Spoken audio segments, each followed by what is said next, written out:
మళ్ళీ అయితే మాలిని వాళ్ళ ఇంటికి వచ్చి ఇలా మాట్లాడుతూ ఉంటుంది. అక్క, నేను నీకు నా బిడ్డని ఇవ్వాలి అంటే నేను ఒక కండిషన్ పెడతాను. అలా అయితేనే నా బిడ్డను నీకు ఇస్తాను, లేకపోతే ఇవ్వను అనైతే అంటూ ఉంటుంది. ఆ మాటలకి ఏంటి ఆ కండిషన్ మళ్ళీ అని మాలిని అడిగేసరికి, మరి ఏంటి కాదక్క, నా బిడ్డ నీ దగ్గర ఉండాలంటే మీ ఇంట్లో మీ అమ్మ ఉండకూడదు. మీ అమ్మకి దూరంగానే నా బిడ్డ పెరగాలి. అలా అయితేనే నేను నా బిడ్డని నీకు ఇస్తాను, లేకపోతే ఇవ్వను. ఎందుకంటే నా బిడ్డకి మీ అమ్మ వల్ల హానికరం ఉంది. తను ప్రాణాలు కోల్పోతుంది మీ అమ్మ దగ్గర కానీ ఉంటే.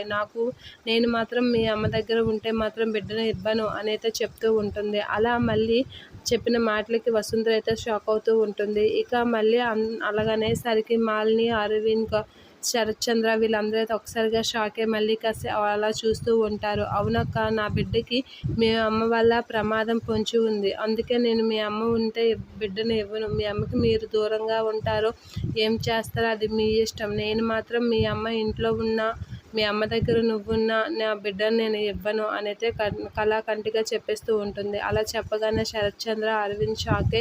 ఏంటి మళ్ళీ ఇలా మాట్లాడుతుంది అనైతే అంటూ ఉంటుంది. వసుంధర ఏం చేయలేక మళ్ళీ కాసి అలా చూస్తూ ఉండిపోతూ ఉంటుంది. మాలిని కూడా మళ్ళీ కాసి అలా చూస్తూ ఉండిపోతూ ఉంటుంది.